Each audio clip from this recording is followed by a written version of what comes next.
Bienvenue sur Marketing, le premier podcast universitaire francophone sur le marketing. Ce podcast est créé et animé par les étudiants de TechDeco Périgueux et moi-même, Fabrice Cassou, maître de conférence à l'Université de Bordeaux. Notre objectif est de vous partager du lundi au vendredi notre passion et notre curiosité sur le monde du marketing. Alors bonne écoute. Je suis vraiment ravi qu'on puisse interviewer Hugo. C'est un fidèle parmi les fidèles. C'est un étudiant dont on a d'excellents souvenirs ici en TechDeco. Et on a la chance de pouvoir l'avoir en interview. C'est une petite émotion aussi parce qu'on a travaillé ensemble en projet d'études, notamment sur les interviews. Et le fait aujourd'hui de passer de l'autre côté, je trouve ça génial. En fait, c'est une super belle histoire. Donc, merci beaucoup Hugo de venir, de participer et de prendre du temps pour tout ça. Merci à vous. Tout d'abord, bonjour Monsieur Castel. Merci beaucoup pour votre interview aujourd'hui. Est-ce que vous pourriez vous présenter pour commencer, s'il vous plaît ? Alors bonjour, donc moi c'est Hugo Castel, j'ai 25 ans et je suis actuellement donc chef de produit junior chez PlayStation, donc dans les bureaux de Paris. Est-ce que vous pourriez du coup nous présenter brièvement PlayStation ? Alors PlayStation, donc l'entreprise c'est plutôt Sony Interactive Entertainment, donc qui est une filiale de Sony qui est dédiée à l'univers du jeu vidéo. Et donc c'est une entité qui développe, qui va produire et commercialiser des consoles de jeux et des jeux vidéo donc via différents studios à travers le monde. Donc ça va être la PlayStation, la PSP notamment que vous pouvez connaître, la PS Vita ou le PSVR entre autres, ou des jeux comme God of War, The Last of Us, Uncharted ou Ratchet & Clank ou encore Gran Turismo. Super, avec des sorties récentes du coup aussi. Oui, tout à fait, le dernier en date du coup qui est God of War Ragnarok qui est sorti le 9 novembre de cette année. Vous êtes donc chef de produit junior pour PlayStation. En quoi ça consiste exactement ? Alors tout à fait, je suis chef de produit junior, donc ce poste chef de produit s'articule autour d'un portefeuille de jeux où le chef de produit va s'occuper des différents produits donc tout au long de leur cycle de vie, en préparant les différentes campagnes marketing en amont, en passant par forcément le lancement et puis en réalisant un suivi régulier une fois le jeu lancé. Vous avez peut-être des exemples de missions qui vous ont été confiées ? Alors très récemment, oui, donc forcément pour soutenir le lancement de God of War Ragnarok, on a pu faire plusieurs activations marketing, dont plusieurs activations dans le métro à Paris, où on a réalisé via une agence et un influenceur qui est Nota Bene, je ne sais pas si ça peut vous parler, qui est un youtubeur focus sur l'histoire. Donc on a réalisé des fresques dans le métro à Châtelet, où on mettait en avant les différents royaumes qui étaient présents dans le jeu avec des QR codes pour faire le lien avec le contenu de Nota Bene qui avait réalisé des podcasts à ce sujet. Et dans toutes ces missions, est-ce qu'il y en a qui vous plaisent plus que d'autres ou moins que d'autres au contraire ? Alors, je dirais que oui, enfin, comme dans tous les jobs, il y a forcément une part qui est plus intéressante que d'autres. C'est vrai que le fait de pouvoir assister de A à Z au lancement d'un produit en créant des activations, en ayant, de la phase d'idéation jusqu'à la phase de conclusion d'un projet, c'est vraiment hyper intéressant et ensuite ça va être vraiment les petites tâches opérationnelles qui sont, assez chronophages et qui sont, un peu moins séduisantes, mais qui sont quand même nécessaires. De quel style ? Ça va être, différentes analyses de chiffres qui sont assez redondantes, mais qui sont vraiment intéressantes aussi, d'un point de vue, business pour suivre, les différentes étapes de vente, les différents KPI marketing et cetera. Au niveau de votre travail, du coup, je me doute que vous travaillez pas tout seul. Est-ce que vous travaillez avec d'autres personnes de l'entreprise, d'autres postes et quel poste justement ? Alors oui, on travaille, justement le poste de chef de produit, c'est un peu un poste de «chef d'orchestre» entre guillemets. Donc on va travailler beaucoup avec d'autres départements, donc ça va être le département, par exemple social media qui va gérer tous les réseaux sociaux de PlayStation au niveau français. Ça va être également les relations presse et le côté influence, mais également donc mes autres, collègues chefs de produit. Ça peut être également donc les personnes du département commercial forcément qui vont, être la passerelle entre nous et puis les différents retailers. Et ensuite on travaille également donc avec les personnes de la finance et cetera pour tout ce qui est, besoins financiers. Et là, vous me parlez vous êtes chef de produit. C'est quoi exactement la différence entre un chef de produit et un chef de produit junior ? Alors il y a pas de différence, c'est juste le niveau d'expérience, entre les 2 personnes entre guillemets qui vont différer. Forcément un chef de produit senior a beaucoup plus d'expérience qu'un chef de produit junior, mais les missions sont globalement les mêmes, juste avec un niveau d'expérience différent. Et vous êtes rentré en tant que chef de produit junior et non assistant chef de produit. Oui, c'est ça. J'ai fait mon stage d'assistant chef de produit chez Ubisoft qui m'a permis de rentrer en tant que chef de produit junior, oui, chez PlayStation. Et c'est à partir de combien d'années d'expérience dans ce métier que le côté junior s'enlève ? Je dirais entre 3 et 5 ans globalement, sachant que je crois qu'il y a une passerelle entre les 2 qui est chef de produit confirmé, si je dis pas de bêtises. Ok, du coup, concernant toutes les tâches que vous venez de citer, qui sont vos commanditaires par rapport à ça ? En termes de management, je vais avoir, donc un manager direct qui est, chef de groupe, ce qu'on appelle software, qui est toute la partie, jeux de PlayStation, donc qui est indépendante des consoles de jeux. C'est vraiment la partie, «logicielle» entre guillemets des consoles de jeux, qui est donc mon principal commanditaire, qui lui-même, possède, donc, la directrice marketing directement en lien avec lui. À quel moment vous intervenez en fait dans le processus du produit? C'est-à-dire que est-ce que vous êtes un chef de produit junior, peut-il être à l'origine de l'idée du développement du produit, type de tel jeu, ou alors on a les développeurs ou je ne sais pas quel service décide de tel jeu, et à quel moment du coup après vous intervenez? Dans les jeux vidéo, généralement, ça va être les développeurs qui sont à la phase d'idéation vraiment du lancement d'un jeu, la partie narrative, le scénario, et cetera, qui reste, dans ce milieu extrêmement confidentiel et donc nous, on intervient dès lors que le jeu est validé par toutes les instances de Sony, par exemple, ou d'un studio, peu importe dans quelle boîte on va travailler et ensuite, nous, comme on travaille à PlayStation France, on va devoir se charger de tout ce qui va avoir attrait au marketing et au jeu sur le sol français. Donc on va vraiment recevoir, beaucoup de visuels, et cetera, qu'il va falloir localiser sur le territoire et ensuite, on a le loisir de mettre en place les différentes activations que l'on souhaite sur notre territoire. Et c'est, par exemple, un chef de produit équivalent en Allemagne pourra lui-même faire ce qu'il souhaite sur son territoire. Quelle est votre démarche justement pour l'adapter au territoire français par rapport à notre pays et pas reproduire telle quelle la stratégie marketing? On a beaucoup de guidelines donc qui sont issus du global, de PlayStation Global, avec des do's et des don'ts, donc il va falloir respecter pour nos campagnes. Et ensuite, on a un processus de validation. Ça peut être vraiment s'ancrer dans la culture française, qu'il va y avoir forcément des disparités, par exemple, de communication entre un pays asiatique ou un pays européen. Et c'est vraiment ensuite, il n'y a pas vraiment de recette miracle, mais c'est vraiment de localiser au maximum à notre cible et pour satisfaire nos consommateurs sur le territoire français. D'accord, merci beaucoup. Et à ce niveau-là, est-ce que vous vous occupez d'un seul produit à la fois, de plusieurs en même temps? Comment ça marche pour vous? Est-ce que vous aurez des exemples? Alors, par exemple, je fais le parallèle aussi donc avec mon expérience chez Ubisoft où quand j'étais en stage, on avait, chacun un portefeuille de jeux, donc avec plusieurs jeux. Donc j'avais pu m'occuper par exemple d'Assassin's Creed qui est une licence assez connue d'Ubisoft, et d'autres jeux et ensuite, donc là pour faire la passerelle avec Sony. Aujourd'hui, je m'occupe donc de plusieurs jeux, donc j'ai fait le lancement de God of War Ragnarok, en France avec, un de mes collègues chefs de produit et ensuite ça m'arrive également de pouvoir, m'occuper d'autres jeux qui sont déjà sortis il y a quelque temps, mais pour lesquels il faut réaliser un suivi, post-lancement, étant donné qu'il y a des actualités, fréquentes sur le jeu et cetera. Donc il y a vraiment un portefeuille qui est lui compris, enfin qui compte plusieurs jeux. D'accord, et à ce niveau-là, est-ce que c'est vous qui choisissez les jeux dont vous vous occupez? Est-ce que ça vous est imposé? C'est sur quels critères que c'est basé? Alors, encore une fois, pour faire le parallèle avec mon expérience chez Ubisoft, c'est un portefeuille qui nous avait été imposé. Ils arrivent à vous le personnaliser en fonction des affinités que vous avez en termes de jeux vidéo, ce qui est forcément plus plaisant. Et ensuite, étant donné que pour l'instant, mon arrivée chez Play est assez récente, je suis un peu les jeux qu'on me donne et tout m'intéresse, donc j'ai vraiment pas de souci de ce côté-là, mais en général, c'est assez lié aux affinités. Sur le marché du jeu vidéo, donc il va y avoir plusieurs acteurs. Pour vous, qui sont vos principaux concurrents? Alors les principaux concurrents vont être les autres constructeurs de consoles de jeux, donc ça va être Microsoft via Xbox et Nintendo essentiellement. OK, merci. Au niveau du comportement des consommateurs, est-ce que vous pouvez nous résumer l'état du marché du jeu vidéo actuellement? Comment vous le voyez, vous? Alors le marché des jeux vidéo actuellement, c'est selon moi, un marché qui évolue, très rapidement depuis quelques années, et qui se développe de plus en plus. Donc on le voit notamment avec, tout ce qui va être partie, compétitive et cetera. Avec l'e-sport par exemple qui se développe de plus en plus, on voit aujourd'hui des grandes liasses de personnes qui vont, s'amasser dans des stades pour cette partie compétitive. Ça va être aussi des modèles économiques qui bougent beaucoup, avec des modèles qui sont basés maintenant sur le free to play, avec beaucoup de microtransactions et c'est vraiment oui un marché qui évolue rapidement, notamment avec, les tentatives d'introduction récente de NFT, de réalité virtuelle, et cetera. C'est un marché très dynamique. Donc, pour l'évolution de ce marché, vous le voyez comme porteur et c'est pas du tout un marché qui est en déclin, donc? Non, pas du tout, oui, je pense que c'est vraiment un marché, porteur notamment qui a été bien aidé aussi récemment avec, les crises de Covid mine de rien qui ont permis, aussi, dans ces contextes un peu compliqués d'offrir du divertissement aux gens et aujourd'hui beaucoup de personnes sont joueuses, et c'est vraiment quelque chose qui est, beaucoup moins dramatisé qu'à l'époque où on disait que les jeux vidéo étaient mauvais pour la santé et cetera, c'est quelque chose qui s'ancre de plus en plus, dans les mœurs aujourd'hui. Et j'ai une question par rapport à ça. Vous parliez de free to play, c'est des trucs qu'on a vus récemment avec par exemple des Warzone, des jeux comme Fortnite, etc. Mmh. Est-ce que vous pensez que c'est quelque chose qui va continuer de se développer et qui va rester dans cette optique-là, ou est-ce que vous pensez que ça va revenir sur quelque chose de plus traditionnel? Alors pour être honnête, j'aurais pas forcément, de réponse là-dessus. Je dirais que ça va beaucoup dépendre des types de jeux. C'est vrai qu'il y a aujourd'hui beaucoup de ce qu'on appelle des jeux live qui sont, alimentés par ce côté un peu free to play. Mais, ça va dépendre des typologies de jeux étant donné qu'il existe aussi, des jeux narratifs aujourd'hui qui pourraient pas être, selon moi, catégorisés, enfin, faire une transition vers un modèle de free to play. D'accord, merci. Et donc au niveau de PlayStation, j'imagine qu'il y a quand même une culture d'entreprise. Comment vous pouvez nous la décrire? Alors en termes de culture d'entreprise, je dirais que PlayStation, c'est une entreprise qui est assez familiale dans le domaine du jeu vidéo aussi au sens large, étant donné que, on travaille vraiment sur des produits qui sont très intéressants et très passionnants. C'est vraiment, une ambiance très décontractée, même si le travail reste, forcément le maître mot.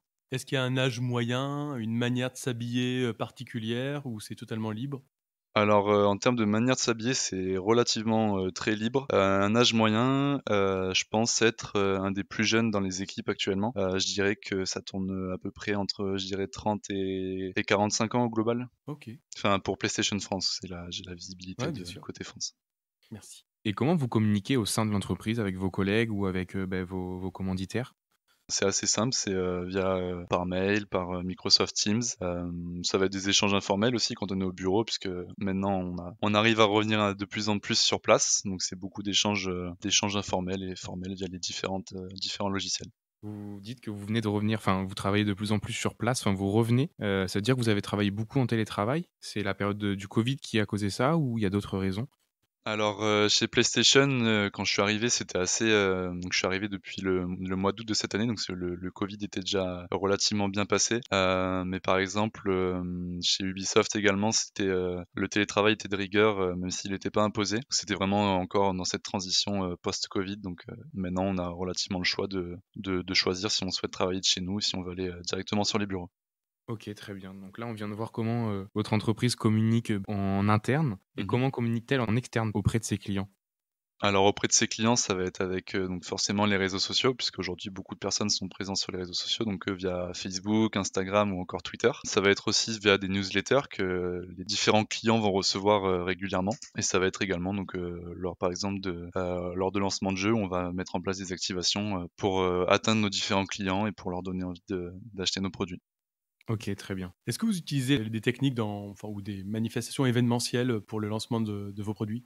Alors, oui, on a récemment, il y avait la Paris Games Week, donc qui avait lieu de mémoire du 1er au 5 novembre, il me semble, qui est donc un salon, le plus grand salon français du jeu vidéo pour lesquels on avait un stand avec PlayStation, du coup, avec la Fnac, en partenariat avec la Fnac, où on avait pu, mettre en avant, différentes activations, différents jeux dont God of War qui sortait, une semaine après.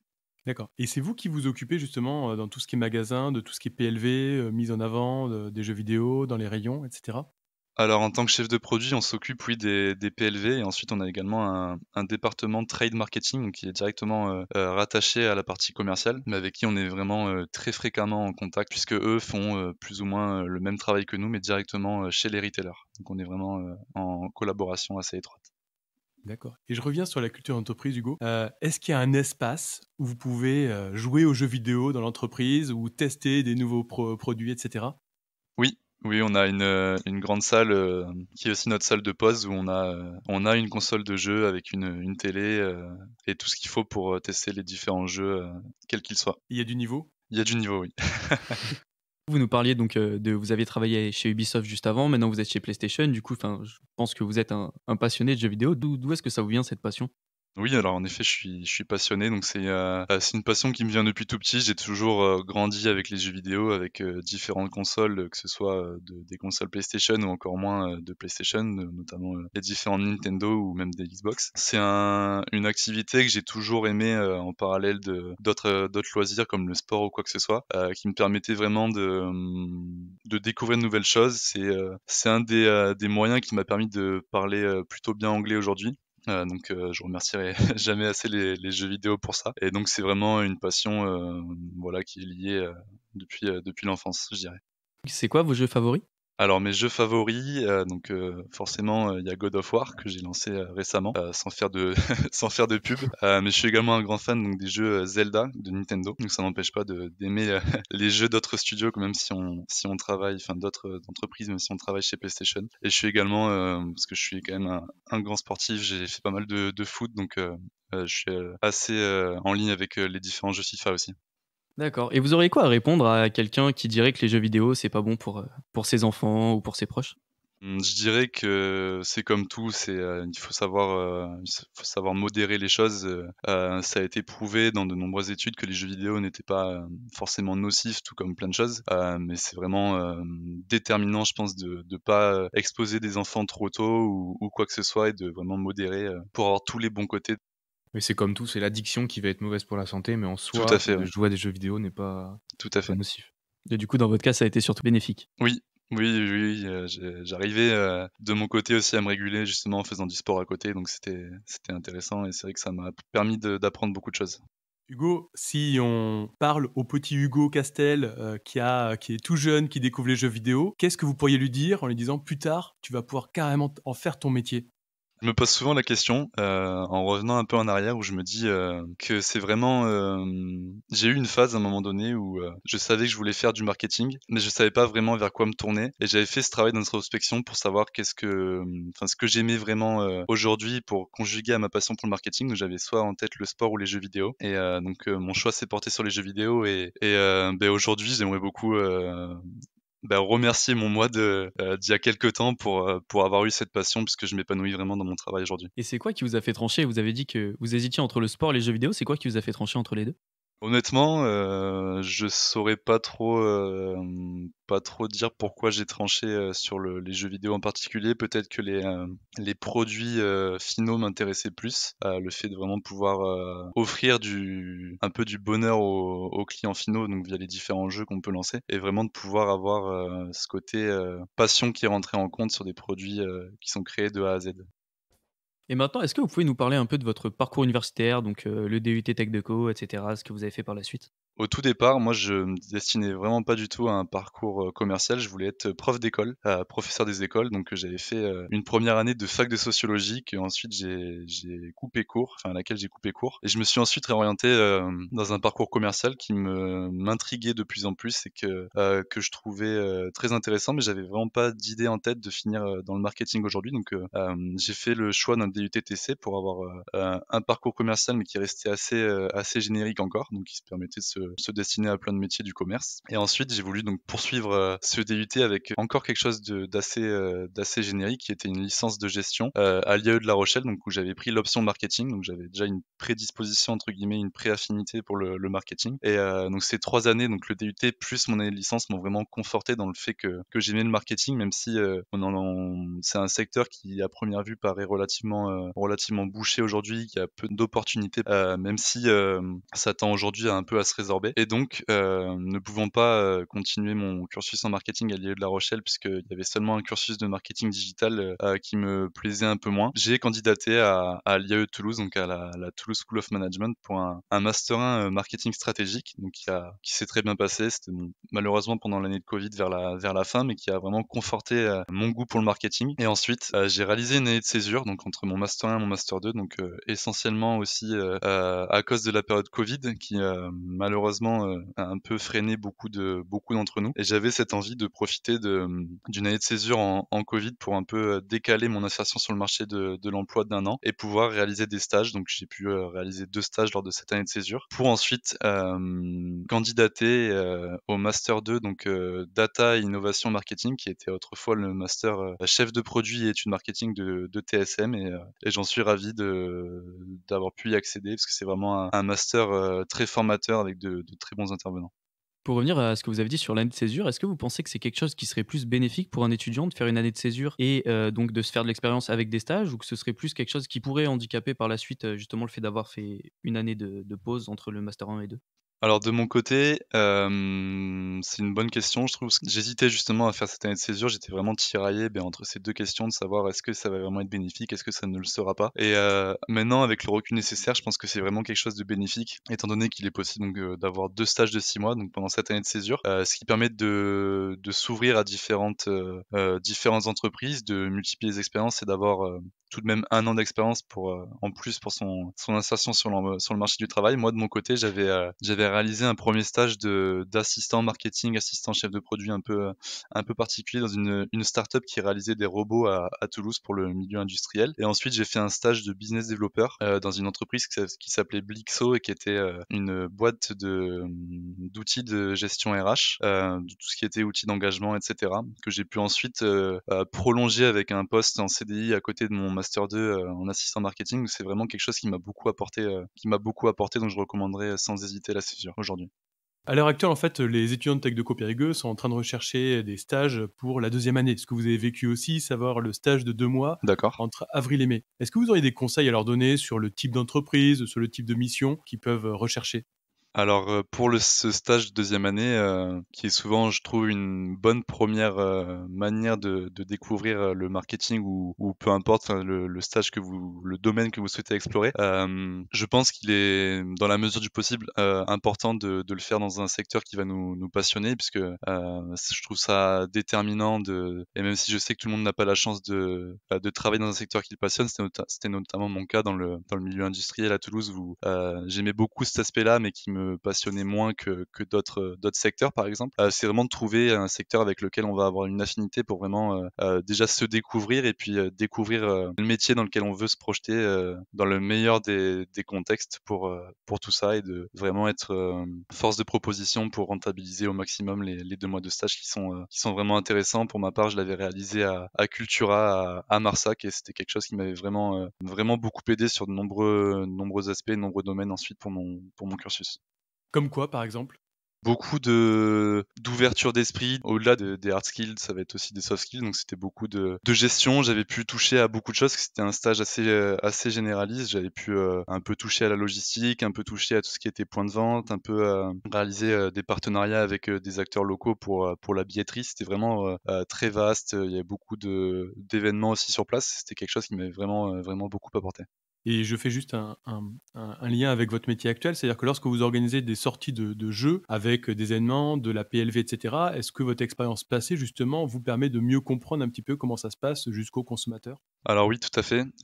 Déjà donc cette expérience chez Cultura qui était en point de vente et aussi, à côté de mes études, j'ai toujours travaillé, à chaque vacances scolaires, dans la grande distribution où, je faisais de la mise en rayon et c'est aussi ça qui m'a permis d'appréhender vraiment, toute la publicité donc sur le lieu de vente, vraiment, comment tout est orchestré pour atteindre les consommateurs et c'est quelque chose qui m'a vraiment servi, même aujourd'hui dans cette expérience-là.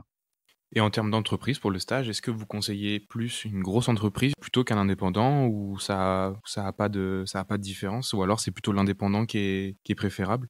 Alors, je pense qu'il y a pas de bonnes ou de mauvaises entreprises, il y a des avantages et des inconvénients partout. Jusqu'à la fin de mon master 2, j'avais jamais travaillé dans une grosse entreprise. J'avais fait, beaucoup de petites entités, et des startups et au final, j'ai pas trouvé beaucoup de différence, même si forcément, le côté un peu, global des grosses entreprises, induit qu'il y a beaucoup plus de process, il y a, beaucoup plus de monde, même si j'étais à chaque fois donc dans la filiale France d'Ubisoft et la filiale France de PlayStation. C'est un peu, comme s'il y avait une PME au sein d'un grand groupe. Mais vraiment, je pense qu'il y a vraiment pas de mauvaises ou de bonnes entreprises. C'est vraiment, ensuite le côté un peu affinitaire qui va rentrer en compte et puis, dans tous les cas, ça reste des expériences bonnes à prendre. On a beaucoup d'autonomie, dans les petites entreprises, peut-être un peu moins dans les grandes entreprises, mais vraiment, il y a des bons côtés des 2 côtés. Oui, il y a pas les mêmes moyens, hein. Dans une Oui, grosse voilà. entreprise, vous pouvez vous faire des plans marketing incroyables aussi. Voilà, tout à fait. À côté de tout ça, vous avez été aussi, bénévole pour l'agence e-sport. Qu'est-ce que cette expérience vous a apporté justement? Est-ce qu'elle a eu un impact sur vos études, sur votre vie professionnelle, sur où vous en êtes aujourd'hui et cetera? Alors oui, donc j'ai réalisé cette expérience de bénévolat, post-Covid, pendant le Covid même, puisque c'était un peu à ce moment-là que j'ai essayé d'un peu mener, ce travail d'introspection sur ce que je voulais faire, sur dans quel secteur je voulais officier en marketing et donc je m'étais dit que ce serait bénéfique de mettre un premier pied, dans le monde des jeux vidéo, donc via l'e-sport qui était, la discipline compétitive que j'aimais beaucoup étant donné que, j'ai moi-même fait, beaucoup de compétitions donc, par le prisme du sport, quand j'étais plus jeune et donc, cette expérience m'a beaucoup apporté donc c'était une expérience de bénévolat qui était, en fonction de mon temps disponible donc j'essayais d'allouer, quelques heures par semaine à tout cela. Ça m'a permis donc vraiment d'avoir, quelques données sur les jeux vidéo, un premier pied sur le secteur, de commencer à connaître quelques personnes de ce milieu-là, et je pense que ça a eu, forcément un petit peu de poids, pour mes premières recherches de stage donc notamment, chez Ubisoft étant donné que c'était une première expérience mine de rien sur le même secteur sur lequel officiait Ubisoft. Donc je pense que ça m'a permis aussi aujourd'hui d'être là où j'en suis et j'en suis reconnaissant aujourd'hui pour cette agence-là qui m'avait pris en bénévolat il y a un petit moment. Et par la suite, pourquoi avoir choisi le poste de chef de produit? Pourquoi ce poste-là exactement? Alors, pourquoi le poste de chef de produit? C'est que c'est un métier qui reste assez générique, assez généraliste, où on va pouvoir toucher un petit peu à tout. Donc, comme je le disais un peu en amont, de ce podcast, où, on va vraiment avoir un peu une posture de chef d'orchestre, c'est-à-dire qu'on va travailler autant avec, le département chargé de l'influence, le département chargé des relations presse, ça peut être aussi, le département commercial, de communication, et cetera. On est vraiment, au carrefour de tous ces départements, tout simplement, et c'est vraiment, quelque chose qui m'intéressait de mon côté, de pas me cantonner vraiment à un seul poste. Et au-delà de ça, je trouve ça vraiment gratifiant de pouvoir, gérer un produit, de A à Z sur son territoire, de vraiment pouvoir, voir le résultat de ses créations, de ses activations sur son territoire. Je trouve ça vraiment, vraiment gratifiant. D'accord, et comment est-ce qu'on arrive justement à ce poste de chef de produit? Est-ce qu'il y a des prérequis en particulier? J'ai pas vraiment tout l'inventaire, mais je pense qu'il faut, à minima un bac+5, une connaissance du secteur, sur lequel on va officier, parce que forcément quand on est chef de produit, il faut, connaître son marché pour être le plus précis possible, et ensuite ça va être, des cursus classiques, donc des cursus, soit d'école de commerce, ou alors, dans mon cas, donc j'avais fait le master, chef de produit études marketing, donc qui s'appelle, le master data et innovation marketing aujourd'hui, qui se destine donc à former des chefs de produit. Et on oppose souvent d'ailleurs IAE et école de commerce. Est-ce que vous il y a eu une différence pour vous sur les entretiens d'avoir fait un IAE par rapport à une école de commerce ou inversement? Alors moi, j'ai jamais prétendu à rejoindre une école de commerce, parce que dans ma tête, c'était clair que je souhaitais rejoindre un IAE dès le départ. Donc j'ai très peu d'expérience de ce côté-là, mais de ce que je connais, donc l'IAE, m'a beaucoup apporté, et c'est vrai que toujours l'éternel débat entre les 2, mais je pense qu'aujourd'hui, les 2 se valent, et le principal avantage des écoles de commerce reste, le fait d'avoir un réseau d'anciens, et cetera, qui est un petit peu plus limité en IA aujourd'hui, même si ça tend à se résorber. Mais c'est vrai que le côté un peu, frais de scolarité, et cetera, est non négligeable, et les enseignements sont vraiment de qualité, que ce soit, à l'IAE de La Rochelle ou à l'IAE Toulouse, qui sont les 2 que j'ai pu côtoyer, au long de mon cursus, et on a vraiment des intervenants très pertinents, même en IAE aujourd'hui. D'accord, merci. Et est-ce que, du coup, le fait d'être diplômé IAE, vous pensez que ça a été un frein pour des entretiens, qu'on a pu ne pas percevoir votre CV alors que les écoles de commerce sont plus connues ou pas du tout?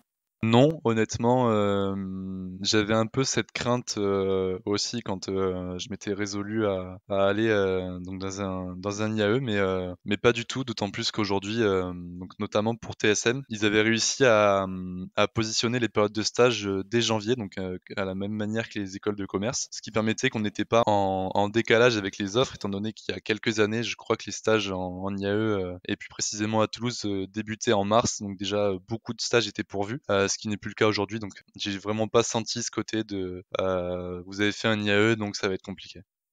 D'accord, merci beaucoup, parce que c'est vrai que des étudiants se posent beaucoup de questions sur le fait de partir en IAE ou en école de commerce. Donc finalement, après, c'est un choix personnel avec, en pesant les avantages et les inconvénients, entre peut-être un peu plus de réseau d'un côté et des frais de scolarité, par contre, nettement inférieurs de l'autre côté. Oui, tout à fait, d'autant plus qu'aujourd'hui, les IAE mettent aussi quand même pas mal de choses en place pour le côté réseau. On a, par exemple, avec TSM, on a TSM Alumni qui nous permet donc, de côtoyer les alumni. Il y a une plateforme qui s'appelle TSM Connect, qui permet donc de trouver des stages, de mettre aussi, en tant ancien, étudiant, de mettre, des offres de stage, et cetera. Ou alors on a même une plateforme qui s'appelle Going Global, qui permet de trouver des stages à l'étranger. C'est vraiment quelque chose qui se démocratise de plus en plus. OK, top. Alors vous, pourquoi, c'était une évidence d'aller en IAE et pas une école de commerce? Je pense que de mon côté, ce qui a le plus joué, ça va être les frais de scolarité. Étant donné que j'étais plus ou moins catégorique là-dessus, je voulais pas contracter un prêt, pour payer mes études, étant donné que je voulais pas commencer ma vie active en ayant un prêt à rembourser, et c'était, de mon côté également hors de question que mes parents, financent mes études, à ce prix-là. Ils faisaient déjà beaucoup de ce côté-là, et donc mon choix, s'est porté sur les IAE, étant donné qu'il existait donc une alternative aux écoles de commerce dans le public. Je me suis dit que c'était vraiment, ce qui me convenait, et ce qui me correspondait aussi, au quotidien. Pour revenir, sur ce qu'on disait sur votre poste de chef de produit, pour vous, quelles vont être les différentes perspectives d'évolution?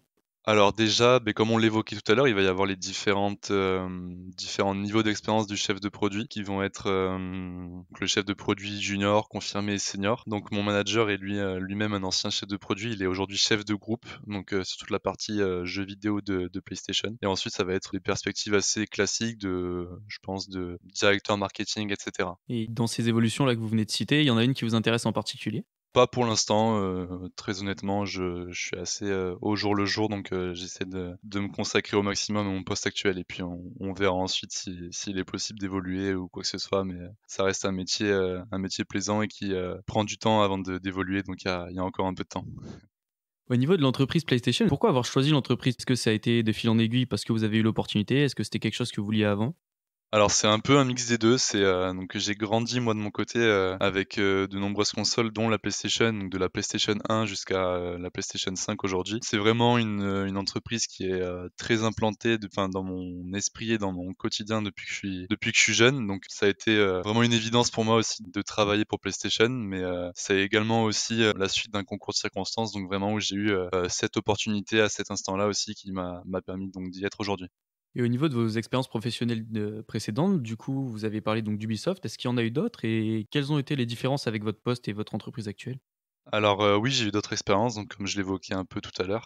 Mes autres expériences étaient moins, axées sur de la gestion de produits, c'était beaucoup des postes d'assistant marketing qui étaient, beaucoup de tâches opérationnelles. Donc, globalement, c'était des missions assez différentes. Ensuite, pour vraiment comparer, quelque chose de comparable, je dirais qu'entre le poste d'assistant chef de produit que j'occupais chez Ubisoft un peu plus tôt dans l'année et mon poste actuel, il y a très peu de différences. Les missions, sont plus ou moins les mêmes. Elles s'articulent donc forcément autour d'un portefeuille de jeux avec, la gestion de ces derniers tout au long du cycle de vie. Il y a forcément des méthodes de travail qui diffèrent, des process qui diffèrent, mais globalement, les missions sont relativement les mêmes, l'environnement de travail également. Est-ce que vous avez vécu une expérience professionnelle donc particulièrement marquante, que ça soit chez PlayStation ou chez Ubisoft? Si oui, laquelle du coup? Oui, une expérience particulièrement marquante, j'ai celle-ci, oui, de Ubisoft où, quand je suis arrivé, chez Ubisoft, j'avais forcément un peu de pression puisque je commençais à pouvoir, vraiment m'immiscer dans un secteur, qui me plaisait particulièrement et marquante dans le sens où, même quand on est un stagiaire chez Ubisoft, on est vraiment, pas considéré comme tel, on est vraiment considéré comme un employé lambda, un salarié lambda, pardon. Et c'est vraiment le niveau de travail qui est attendu, qui est vraiment important et qui permet de vraiment mettre le pied à l'étrier surtout pour un stage de fin de master où vraiment j'ai appris, énormément de choses avec des personnes extrêmement bienveillantes dans le secteur du jeu vidéo et qui m'ont, vraiment permis d'être là où j'en suis aujourd'hui. Donc, c'est vraiment une expérience qui est, pour moi, une expérience marquante de mon cursus aujourd'hui et de mon début de carrière professionnelle. Et chez PlayStation, quelle est la place que vous donnez aux jeunes étudiants, diplômés? Est-ce que vous faites, des stages? Est-ce qu'il y a des contrats, d'alternance et cetera au sein de PlayStation? Actuellement, il y a personne en stage ou en alternance, au sein de PlayStation France. Il y a une offre de stage qui a été ouverte, pour un poste d'assistant trade marketing pour janvier, à ma connaissance et voilà, après j'ai très peu de recul aussi pour m'exprimer à ce sujet étant donné que ça fait, depuis le mois d'août que je suis présent, dans l'entreprise mais voilà, si jamais ça peut intéresser quelques personnes aujourd'hui, il y a cette offre-là qui existe. Et vous, est-ce que, en tant que, un des plus jeunes de l'entreprise, c'est quelque chose qui vous intéresserait d'avoir un stagiaire, sous votre aile? Oui, bon, pour être honnête, je sais pas si si je serais totalement opérationnel pour avoir un stagiaire aujourd'hui, mais c'est vrai que dans les années à venir, la dimension managériale m'attire énormément de pouvoir, à mon tour transmettre, tout ce qu'on a pu me transmettre, que ce soit au cours de mon cursus, que ce soit en DUT, en licence ou en master, mais aussi, les différentes relations que j'ai pu avoir avec mes managers, au sein de toutes les entreprises où je suis passé. C'est vraiment quelque chose qui m'anime et que j'aimerais vraiment mettre en place d'ici quelques années. Et quels sont les conseils que vous donneriez à un étudiant qui souhaite devenir chef de produit ou tout simplement travailler chez PlayStation? Alors pour la partie chef de produit, je dirais de vraiment identifier le secteur sur lequel on veut devenir chef de produit. Ça peut être, par exemple, l'agroalimentaire qui permet beaucoup, ce genre de poste. Donc c'est vraiment de trouver, le produit qui nous intéresse, parce que forcément, tout votre métier va être, articulé autour du produit que vous allez, sur lequel vous allez être le «chef» entre guillemets. De s'ouvrir un maximum, aux autres départements, aux autres, collaborateurs, puisque dans tous les cas, ils seront amenés un jour ou l'autre à travailler avec vous et d'être curieux. C'est important d'être curieux aujourd'hui et de vraiment, tenter de savoir le plus de choses sur le maximum de sujets possibles pour être opérationnel et comprendre un peu comment tout fonctionne. Et pour la partie PlayStation, je dirais tout simplement de continuer à être passionné, de s'intéresser au secteur du jeu vidéo, d'en consommer aussi, c'est important, mais également donc de pouvoir, suivre l'actualité, par n'importe quel biais, les réseaux sociaux, la presse ou quoi que ce soit. C'est assez facile aujourd'hui de suivre l'actualité. Est-ce que pour vous, il faut être passionné pour pouvoir travailler dans une entreprise de jeux vidéo ou dans n'importe quel secteur? Il faut être passionné par ce qu'on fait?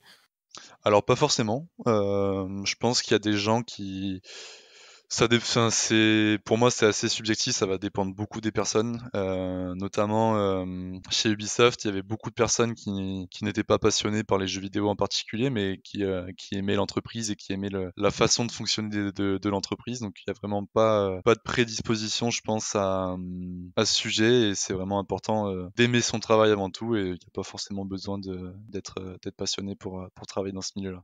OK, et donc vous, est-ce que vous auriez des sources d'inspiration particulières, que ça soit des livres, des films, des podcasts ou même des personnalités?